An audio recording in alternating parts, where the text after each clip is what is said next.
আসসালামু আলাইকুম। প্রিয় দর্শক, অন্য মঞ্চের আলোচনায় আপনাদের সকলকে আমন্ত্রণ জানাচ্ছি।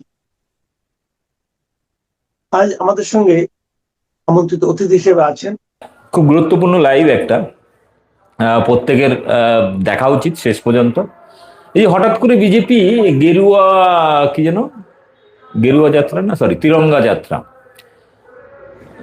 দেশ জুড়ে, বিশেষ করে পশ্চিমবাংলায় হঠাৎ করে গেরুয়া যাত্রা শুরু করেছেন এবং সেখানে পাড়ায় পাড়ায় গেরুয়া যাত্রা শুরু হয়েছে। মানে সপ্তাহখানিক ধরে চলবে আর কি, 15ই আগস্টকে উপলক্ষ করে।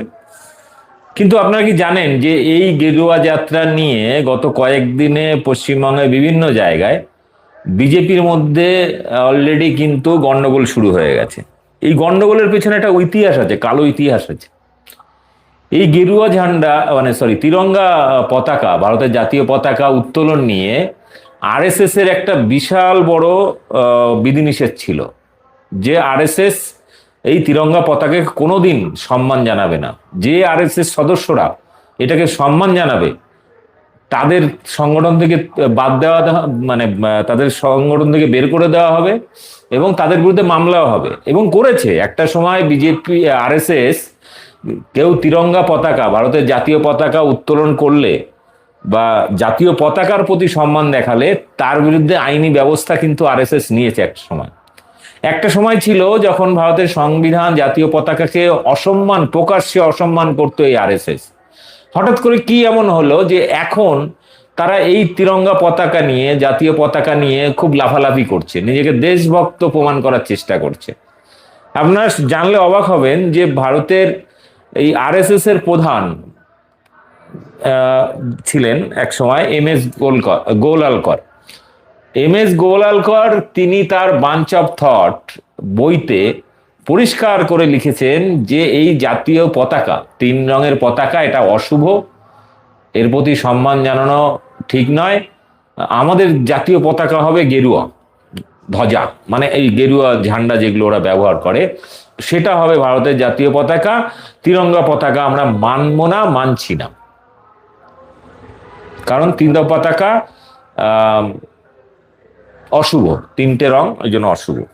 তো এটা হচ্ছে আরএসএস এর যিনি দ্বিতীয় সরসংঘচালক, এখন যেমন মোহন ভাগবত, তো হেডগেওয়ারের পরে যিনি ছিলেন তিনি হচ্ছেন এম এস গোলালকার। তো এম এস গোলালকারের বই আপনারা পড়ে নেবেন, বাঞ্চ অফ থট। আমার কথা সত্যি কিনা মিথ্যা আপনারা একটু গুগলে যাচাই করবেন। কেন আরএসএস ভারতের জাতীয় পতাকা, তিরঙ্গা পতাকাকে সম্মান জানায় না, এবং এম এস গোলালকার জাতীয় পতাকা সম্পর্কে, তিরঙ্গা পতাকা সম্পর্কে কি কি খারাপ কথা বলেছিলেন, সেগুলো আপনি সার্চ করবেন, আপনাকে পুরো বইয়ের রেফারেন্স দিয়ে সবকিছু তথ্য বেরিয়ে আসবে। এখন প্রশ্ন হচ্ছে যে এই যে জাতীয় পতাকা, তিরঙ্গা পতাকা নিয়ে হঠাৎ করে বিজেপি যে লাফালাফি করছে, এটার আসল উদ্দেশ্যটা কি? আমি পুরো তথ্য আপনাদের দেব, এম এস গোলালকার কি বলেছেন, তার বইয়ে কি লেখা আছে, এবং এই জাতীয় পতাকা উত্তোলন করতে গেছিল আরএসএস এর যারা কিছু সদস্য, তাদেরকে রীতিমতো পুলিশ ডেকে তাদের মারধর করা এবং পুলিশ ডেকে তাদের গ্রেফতার করানো পর্যন্ত হয়েছিল। এবং একটা সময় তাদের মানে বিশাল হেনস্থা করেছিল সেই আরএসএস কিছু সদস্য যারা তিরঙ্গা পতাকা তুলেছিল। তো আপনাদের পুরো ঘটনার বিস্তারিত বলবো, কিন্তু প্রত্যেকে অনুরোধ এই ভিডিওটা শেষ পর্যন্ত দেখবেন এবং বেশি বেশি করে শেয়ার করবেন। আর আমার চ্যানেল বং নিউজ লাইভ সাবস্ক্রাইব করে রাখুন, কাজে লাগবে। দ্বিতীয়ত হচ্ছে যে বর্তমানে পশ্চিমবঙ্গে দেখছি হঠাৎ করে এই আরএসএস এর যারা সদস্য বা বিজেপি সদস্য, তারা রীতিমতো একদম মানে পতাকা নিয়ে রাস্তাঘাটে দৌড়দৌড়ি করছেন, অন্ধভক্তরা বাইকে লাগিয়ে ঘুরছেন, কেউ টোটোতে, অটোতে, গাড়িতে, বাড়ির ছাদে লাগছে। কিন্তু আমরা প্রত্যেকবারই দেখি যে এই জাতীয় পতাকাকে বিজেপি সব থেকে বেশি অসম্মান এখনো করে, আগে তো আরো বেশি করতো। বিষয়টা হচ্ছে হঠাৎ করে কেন আরএসএস এই জাতীয় পতাকা নিয়ে লাফিয়ে পড়ে যায়। একজন দেখুন, বলে না চোরের মায়ের গলা বেশি, মানে এদের তো এদের অবস্থা হচ্ছে তাই। কারণ এরা দেশের স্বাধীনতার জন্য কোনো রকম কোনো ভূমিকা ছিল না। এই দেশটা স্বাধীন করেছে বাঙালিরা, দেশটা স্বাধীন করেছে পাঞ্জাবিরা, আরো কিছু কিছু কমিউনিটির মানুষ। বিশেষ করে ভারতবর্ষকে স্বাধীন করার জন্য সবচেয়ে বেশি প্রাণ যারা দিয়েছেন তার মধ্যে মুসলিম কমিউনিটির মানে অংশ, মানে আরএসএস কোনো রকম ভূমিকা ছিল না, বরং তারা দীর্ঘকালীন ইতিহাস আছে, তারা ইংরেজদের সঙ্গে মানে ইংরেজদের খোঁচর হিসাবে, দালাল হিসাবে, এজেন্ট হিসাবে কাজ করত, মাস মাইনে নিত ব্রিটিশের কাছ থেকে এবং প্রতিবাদী ছাত্র যুবদের ধরিয়ে দিত ব্রিটিশের হাতে। সেটা আপনারা জানেন, সেই সময়কার আরএসএস নেতা থেকে শুরু করে একটা সময় অটল বিহারীর বিরুদ্ধেও কিন্তু এই অভিযোগ ওঠে, তিনি ব্রিটিশদের হয়ে কাজ করেছেন খোঁচর হিসাবে, এমনকি শ্যামাপ্রসাদ সে পর্যন্ত। আপনারা জানেন যে আরএসএস যখন নেতাজি যখন জাপান থেকে বন্দি ভারতীয় সেনাদের নিয়ে ভারত দখলের জন্য আসছিলেন, তখন মায়ানমারে এই আরএসএস এর জঙ্গিরা পৌঁছে গেছিল নেতাজিকে বা আজাদিন ফৌজের যারা সৈন্য আছে তাদেরকে মারার জন্য। এরকম বহু অজানা ইতিহাস আছে, কালো ইতিহাস আছে। কিন্তু সবচেয়ে বড় নোংরা হচ্ছে যে আমি আরএসএস বা বিজেপি করা যারা মানুষ, সত্যি যাদের মধ্যে মিনিমাম দেশভক্তি আছে, এরকম কিছু মানে পুরোপুরি ভাইরাস আক্রান্ত হয়নি, এরকম কিছু মানুষ যখনই চেষ্টা করেছে যে জাতীয় পতাকার প্রতি সত্যি সত্যি একটু দরদ দেখানোর, প্রত্যেকবার এই আরএসএস বিজেপির নেতারা তাদেরকে মারধর করা, হেনস্থা করা, এমনকি পুলিশ দিয়ে ধরিয়ে দেওয়ার কাজটাও করেছে। আপনাদের একটা উদাহরণ দিই, যেমন কি হয়েছে, এই যে তিরঙ্গা যাত্রা শুরু হয়েছে, তিরঙ্গা যাত্রা শুরু হওয়ার পর সব থেকে মজার ব্যাপার হচ্ছে, তিরঙ্গা যাত্রা শুরু হওয়ার পর এক মহিলা কি অভিযোগ করছেন দেখুন।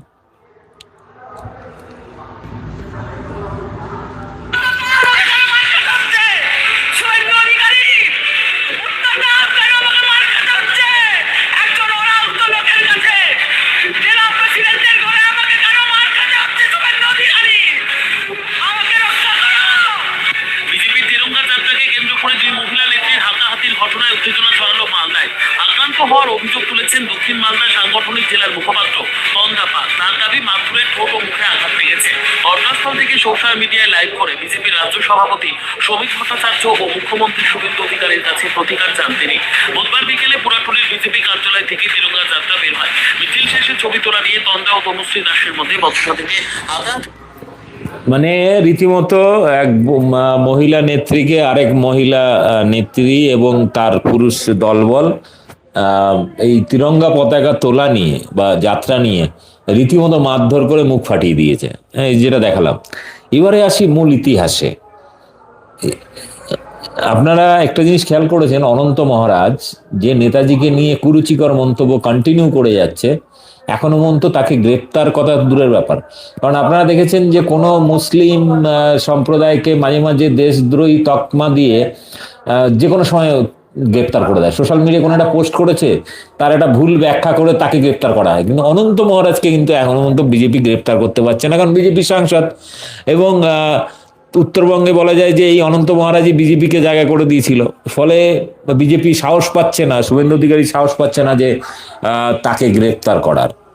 তো যাই হোক, এটা কোনো মুসলিম কোনো ব্যক্তি যদি এই ধরনের কথা বলতো নেতাজির বিরুদ্ধে, তাহলে এতক্ষণ তার ফাঁসি চেয়ে রাস্তাঘাট উত্তাল করে দিত গদি মিডিয়া আর বানর বাহিনী বা বিজেপিও। যাই হোক, এবার বিষয়টা হচ্ছে যে এই যে জাতীয় পতাকা নিয়ে, তিরঙ্গা পতাকা নিয়ে বিজেপির এই দরদের পেছনে একটা কালো ইতিহাস আছে। আপনাদের বলে দিই, 2002 সাল পর্যন্ত নাগপুরের আরএসএস এর যে সদর দপ্তর, সেখানে কিন্তু জাতীয় পতাকা তোলা নিষিদ্ধ ছিল 2002 সাল পর্যন্ত। এবারে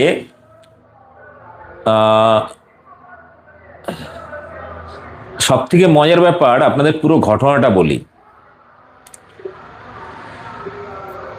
2001 সালে 26শে জানুয়ারি নাগপুরে আরএসএস সদর দপ্তরে জোরপূর্বক জাতীয় পতাকা উত্তোলনের ঘটনাটি ভারতীয় রাজনীতি ও আইনি ইতিহাসে এক বহুল আলোচিত বিষয়। এই ঘটনার পর আইনি বিতর্ক, জনমত এবং পরবর্তীকালে ভারতের পতাকা বিধির সংস্কারের এক ঐতিহাসিক সংযোগ তৈরি হয়। ঘটনাটির প্রেক্ষাপট দেখুন। 26শে জানুয়ারি 2001 ঘটনার সূত্রপাত। 2001 সালে 26শে জানুয়ারি প্রজাতন্ত্র দিবস সকালে নাগপুরের রেশমিবাগ এলাকায় আরএসএস এর সদর দপ্তরে রাষ্ট্রপ্রেমী যুব দল, এটা আরএসএস এর একটি শাখা, তো তাদের 3 সদস্য, এক হচ্ছে বাবা মেন্থে, রমেশ কামলে আর উমেশ চৌবে, এই 3 জন সদর দপ্তরে পৌঁছায়। তারা জাতীয় পতাকা, মিষ্টি এবং দেশাত্মবোধক স্লোগান সম্বলিত প্ল্যাকার্ড হাতে নিয়ে সদর দপ্তরের ভেতরে প্রবেশ করে। তৎকালীন সদর দপ্তরের ভারপ্রাপ্ত ইনচার্জ সুনীল কাটকর এবং উপস্থিত অন্যান্য স্বয়ংসেবকদের কাছে তারা অনুরোধ জানান প্রজাতন্ত্র দিবস উপলক্ষে সদর দপ্তরের চত্বরে জাতীয় পতাকা উত্তোলন করতে হবে। তারপরে কি হয়, আরএসএস কর্মীদের পক্ষ থেকে তাদের জানানো হয় যে সংগঠনের নিজস্ব রীতিনীতি রয়েছে, ব্যক্তিগত চত্বরে এভাবে আকস্মিক কোনো কর্মসূচি করার নিয়ম নেই। এটা একটা অজুহাত দিয়েছে, বাস্তব ইতিহাসটা আমি একটু পরে বলবো। যুব দলের সদস্যরা যুক্তি দেন যে প্রজাতন্ত্র দিবসে ভারতের মাটিতে যে কোনো জায়গায় ভারতীয় পতাকা উত্তোলনের অধিকার রয়েছে। কথা কাটাকাটির এক পর্যায়ে যুব দলের কর্মীরা বাধা উপেক্ষা করে ভেতরে একটি স্ট্যান্ডে জাতীয় পতাকা বেঁধে উত্তোলন করেন, জাতীয় সঙ্গীত, গান, ভারত মাতা কি জয় স্লোগান দেন। তারপরে কি ঘটনা ঘটে দেখুন। তারপরে এই ঘটনার পরপরই আরএসএস এর পক্ষ থেকে কোতোয়ালি থানায় লিখিত অভিযোগ দায়ের করা হয়। অভিযোগের ভিত্তি বেআইনি অনুপ্রবেশ, সরকারি শান্তি বিঘ্নিত করা এবং জোরপূর্বক চত্বরে প্রবেশের অভিযোগ জানানো হয়। পুলিশ ভারতীয় দণ্ডবিধির আইপিসি একাধিক ধারায়, যেমন 143, 147, 448, 506 এবং বম্বে পুলিশ অ্যাক্টের আওতায় বাবা মেন্থে, রমেশ কামলে এবং উমেশ চৌবের বিরুদ্ধে মামলা রুজু করে এবং তাদের গ্রেপ্তার করা হয়। পরে তারা অবশ্য জামিন পায়। কিন্তু এই মামলাটা দীর্ঘদিন ধরে চলে, দীর্ঘ আইনি লড়াই এবং 2013 সালের রায়। এই মামলাটি নাগপুরের মেট্রোপলিটন ম্যাজিস্ট্রেট আদালতে দীর্ঘ 12 বছর ধরে চলে। আদালতের পর্যবেক্ষণ, 2013 সালের সেপ্টেম্বর মাসে আদালত এই 3 জনকে সমস্ত অভিযোগ থেকে বেকসুর খালাস করেন। আদালত জানায় জাতীয় পতাকার প্রতি কোনো অবমাননা বা কোনো ধরনের হিংসাত্মক অপরাধমূলক উদ্দেশ্য প্রমাণিত হয়নি, বরং তারা দেশপ্রেম থেকেই উত্তোলন করেছিলেন। সেই জন্য আদালত তাদের ছেড়ে দেয়। কিন্তু আরএসএস এটা হজম করতে পারেনি। যাই হোক, এরপরে কি হলো, 2001 সালের এই বিতর্ক চলাকালীন দেশ জুড়ে জাতীয় পতাকা সংক্রান্ত নিয়ম নিয়ে ব্যাপক আলোচনা শুরু হয়। নবীন জিন্দাল মামলা, শিল্পপতি নবীন জিন্দাল ততদিনে সুপ্রিম কোর্টে একটি মামলা লড়েছিলেন। সেখানে দাবি করা হয় যে জাতীয় পতাকা ওড়ানো প্রত্যেক ভারতীয় নাগরিকের বাক এবং মত প্রকাশের মৌলিক অধিকার সংবিধানের 19-1 ক অনুচ্ছেদ অনুযায়ী মৌলিক অধিকার। তো নতুন flag code of India 2002, supreme কোর্টের নির্দেশের পর তৎকালীন কেন্দ্রীয় সরকার পূর্বের কঠোর আইন সংশোধন করে ফ্ল্যাগ কোড অফ ইন্ডিয়া 2002 প্রবর্তন করেন এবং যা 2002 সালের 26শে জানুয়ারি থেকে কার্যকর করা হয়। এর ফলে সমস্ত নাগরিক এবং বেসরকারি প্রতিষ্ঠানগুলোর জন্য সারা বছর যথাযথ মর্যাদার সাথে জাতীয় পতাকা তোলার পথ উন্মুক্ত হয়। মানে আগে একটা সময় ছিল যে সবাই ইচ্ছা করলে জাতীয় পতাকা ব্যবহার করতে পারতো না, এখন জনসাধারণ সবাই পারে। এবং এইটা কিন্তু এই 2002 সালের মামলার রায় অনুযায়ী হয়েছিল। এরপরে যেটা হয় যে আরএসএস এর নিয়মিত উত্তোলন শুরু। ঠিক একই দিনে 2002 সালে 26শে জানুয়ারি নাগপুরে আরএসএস সদর দপ্তরে আনুষ্ঠানিকভাবে এবং প্রকাশ্যে ভারতের তিরঙ্গা পতাকা উত্তোলন করা হয়। এরপর থেকে প্রতি বছর 15ই আগস্ট এবং 26শে জানুয়ারি আরএসএস কার্যালয়ে নিয়ম মাফিক জাতীয় পতাকা উত্তোলন করা হয়ে আসছে। এখানে আপনাদের বলে দিই, 2002 সালে গুজরাট দাঙ্গার সময় ওর যে ইমেজটা খারাপ হয়েছিল বিজেপি আরএসএস এর, সেটাকে কোথাও না কোথাও একটু আড়াল করার জন্য এই জাতীয় পতাকা উত্তোলনের বিষয়টা কিন্তু মানে বাবরি মসজিদ ধ্বংস 96 এবং 2002 গুজরাট দাঙ্গা, এই পুরো দুটো বিষয়কে নিয়ে এমনি বিজেপি চাপে ছিল সেই সময় আরএসএস বিজেপি। ফলে এই জাতীয় পতাকা নিয়ে লাফালাফি করে ওই পুরনো ইতিহাসটাকে, কালো ইতিহাসটাকে ঢেকে দিতে চাইছিল। এটা থেকে হলো একটা। এবারে আসি আপনাদের এই আরএসএস এর প্রধান কি যুক্তি দিয়েছিল। আরএসএস এর প্রধানের যুক্তি ছিল, কোথায় গেল,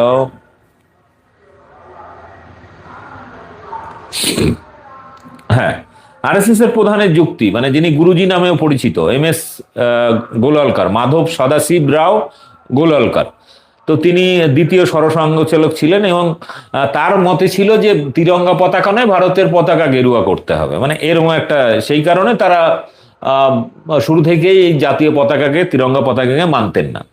কিন্তু এই তিরঙ্গা পতাকাকে নেতাজি থেকে শুরু করে ভারতবর্ষের তৎকালীন সমস্ত বিপ্লবীরা মেনে নিয়েছিলেন এবং তাদের পরামর্শেই কিন্তু এরকম একটা পতাকা তৈরি করা হয়েছিল। যাই হোক, তো এই MS গোলওয়ালকার আরএসএস এর দ্বিতীয় সরসংঘচালক, যাকে গুরুজি বলা হয়, তার বিখ্যাত বই বাঞ্চ অফ থট, মানে তার চিন্তা ভাবনা, সমস্ত লেখালেখি নিয়ে এই বইটা সংকলিত করা হয়েছিল। তো এবং বিভিন্ন ভাষণে ভারতের জাতীয় পতাকা সম্পর্কে তার মূল বক্তব্যগুলো তুলে ধরা হয়েছিল। তো তিরঙ্গা পতাকা সম্পর্কে তার বিভিন্ন রকম মতামত ছিল, তার মধ্যে মূল জায়গা যেটা, সেখানে তিনি বলছেন বাঞ্চ অফ থটের একটা লেখাতে, ড্রিফটিং প্রবন্ধে তিনি লিখেছেন, আমাদের নেতারা দেশের জন্য একটি নতুন পতাকা নির্ধারণ করেছে, তারা কেন এটি করলেন? এটি কেবল লক্ষ্যহীনতা এবং অনুকরণের একটি উদাহরণ। আমাদের দেশ একটি গৌরবময় অতীত সম্পন্ন প্রাচীন ও মহান রাষ্ট্র, তাহলে আমরা নিজস্ব পতাকা ছিল না? তো এরকম ধরনের একটা যুক্তি খাড়া করে তিনি এই জাতীয় পতাকাকে তিনি নিঃসাত করেছেন। কিন্তু সব থেকে বড় যে পয়েন্টটা তিনি বলেছেন যে তিনটে রং, এটা অশুভ, এখানে সবুজ রং আছে, এটা মুসলিমদের একটা প্রতীক, নিদর্শন। ফলে তিনি চাইতেন যে একটা সময় এই তিরঙ্গা পতাকাটাকে ধ্বংস করে মানুষ গেরুয়া পতাকাকে জাতীয় পতাকা করুক। তো বিষয়টা হচ্ছে যে এর নিয়ে তখন তৎকালীন বহু মানুষ সমালোচনা করেছেন। ভারতের গণপরিষদ, কংগ্রেস নেতৃত্ব সহ হিন্দু, মুসলিম, শিখ, খ্রিস্টান সহ সকল ধর্ম সম্প্রদায়ের মিলনের প্রতীক হিসাবে তিন রঙের মিশ্রণে জাতীয় পতাকা তৈরি করেছিল। MS গোলওয়ালকার সমালোচনা করেন, তার মতে সব সম্প্রদায়কে তুষ্ট করার উদ্দেশ্যে জাতীয় পতাকা নির্ধারণ করা যায় না, একটি জাতির পতাকা কেবল একটি জাতির মূল ঐতিহাসিক। মানে তার বক্তব্য ছিল শুধু হিন্দুদের পতাকায় শুধু হিন্দুত্ব বিষয়টা থাকবে, আর কিছু থাকবে না। মানে বাকি ভারতবর্ষের যত ধর্ম আছে, যেমন বুদ্ধিস্ট, একটা সময় ভারতবর্ষের সবথেকে দীর্ঘকালীন ভারতবর্ষ শাসন করেছে বুদ্ধিস্ট শাসকরা, গৌতম বুদ্ধ থেকে শুরু করে সম্রাট অশোক, শশাঙ্ক পর্যন্ত দীর্ঘ এই যাত্রায়। সেই সময় বুদ্ধিস্ট মঙ্ক বা সন্ন্যাসীরা তারাও তো গেরুয়া পড়তো, কিন্তু গেরুয়াটা তো বিজেপির মানে RSS বা এই যে হিন্দুত্ববাদীদের কালার ছিল না। সেটা নিয়ে আমি পরে আলোচনা করব, এটা কিভাবে বুদ্ধিস্ট ধর্মকে ধ্বংস করেছে এবং তারপরে তাদের সনাতনী শব্দটা নিয়েছে, তাদের থেকে গেরুয়াটাকে নিয়েছে। এগুলো নিয়ে একটা আলাদা একদিন এপিসোড করব। এবারে কি হয়েছে, এবারে গল্পটা হচ্ছে কোথায়, 1948 সালের, এখানে একটা প্রেক্ষাপট আছে। 1948 সালের মহাত্মা গান্ধী হত্যার পর RSS নিষিদ্ধ হয়, কারণ RSS এর সদস্য ছিল নাথুরাম গডসে, নেতা ছিলেন। তো RSS কি করে, মহাত্মা গান্ধীকে হত্যা করে। তো তৎকালীন স্বরাষ্ট্রমন্ত্রী সর্দার বল্লভভাই প্যাটেল এই নিষেধাজ্ঞা জারি করে এবং নিষেধাজ্ঞা তুলে নেওয়ার জন্য বারবার আবেদন করে তাদের কাছে যে আমরা আর কোনো এই ধরনের রাষ্ট্রবিরোধী বা সন্ত্রাসবাদী কার্যকলাপ করব না। শর্ত দেওয়ার পরে মানে তারা কিছু বলে, আবেদন করে, তখন RSS কে ভারতের সংবিধান, RSS কে ভারতীয় সংবিধান এবং তিরঙ্গা জাতীয় পতাকার প্রতি নিঃশর্ত আনুগত্য প্রকাশ করতে হবে, এই শর্ত দেওয়া হয়। গোলওয়ালকার এই শর্ত গ্রহণ করে, RSS সংবিধানে তা অন্তর্ভুক্ত করেন এবং প্রকাশ্যে জাতীয় পতাকার প্রতি সম্মান প্রদর্শনের প্রতিশ্রুতি দেন। মানে যে গোলওয়ালকার, যে RSS জাতীয় পতাকা তিরঙ্গাকে অসম্মান করত, মানত না, অস্বীকার করত, সরকারি চাপে, বিশেষ করে 1948 সালের মহাত্মা গান্ধীকে হত্যা করার পর তাকে যখন ব্যান করে দেওয়া হয় RSS কে, তারপরে সেই ব্যান তোলার জন্য সরকারি শর্ত মেনে নিতে বাধ্য হয় এবং তারপরে তারা এখন জাতীয় পতাকা নিয়ে লাফালাফি করে এবং তারা কিন্তু এটা মেনে নিলেও তারা কিন্তু 2002 সাল পর্যন্ত তাদের জাতীয় মানে সদর দপ্তরে আরএসএস তিরঙ্গা পতাকা জাতীয় পতাকায় উত্তোলন করেনি। এটা হচ্ছে একদম ফ্যাক্ট, ইতিহাস। এবার যদি কোনো ভক্তর কাছে কোনো নতুন তথ্য থাকে আপনারা আমদানি করতে পারেন। পরের দিন রীতিমতো MS গোলালকারের বাঞ্চ অফ থট আমার কাছে রয়েছে বই, আমি পড়ে পড়ে আপনাদের শুনিয়ে দেবো। ঠিক আছে, আমার কাছে বাংলা ইংলিশ দুটো ভার্সানই আছে।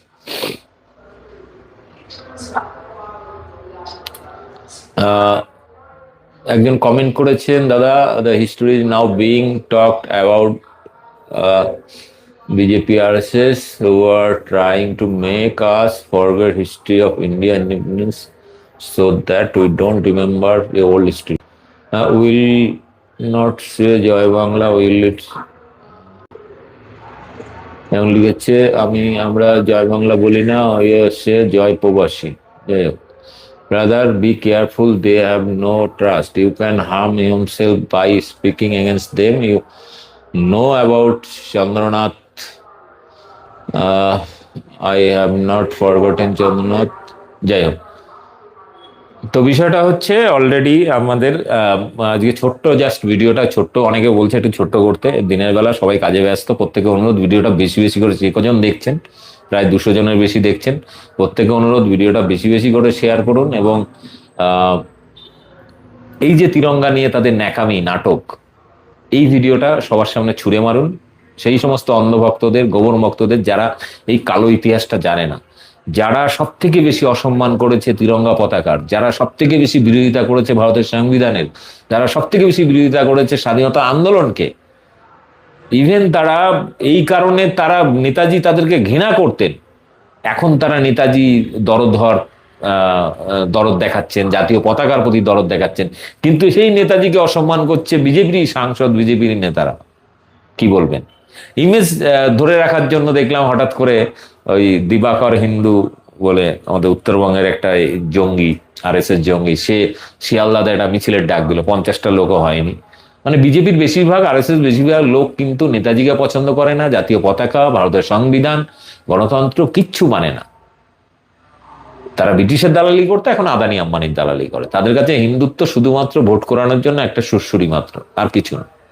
যাই হোক, প্রত্যেককে অনুরোধ ভিডিওটা বেশি বেশি খাওয়ার করবেন। এবং যেহেতু এখন সকাল বলছি, এখন 1:30 প্রায় বাজে, তো প্রত্যেকে অনুরোধ ভিডিওটা বেশি বেশি করে শেয়ার করুন, যাতে সন্ধ্যে পর্যন্ত মানুষ এটা দেখে। এবং সন্ধ্যেবেলা আরেকটা লাইভ নিয়ে আসছি, এবং এখন শেষ করার আগে আপনাদের দেখিয়ে দিই যে এই তিরঙ্গা যাত্রায় একজন মহিলা বিজেপি নেত্রী কে ধোলাই দিয়েছে বিজেপির। মানে কি বলবেন, মানে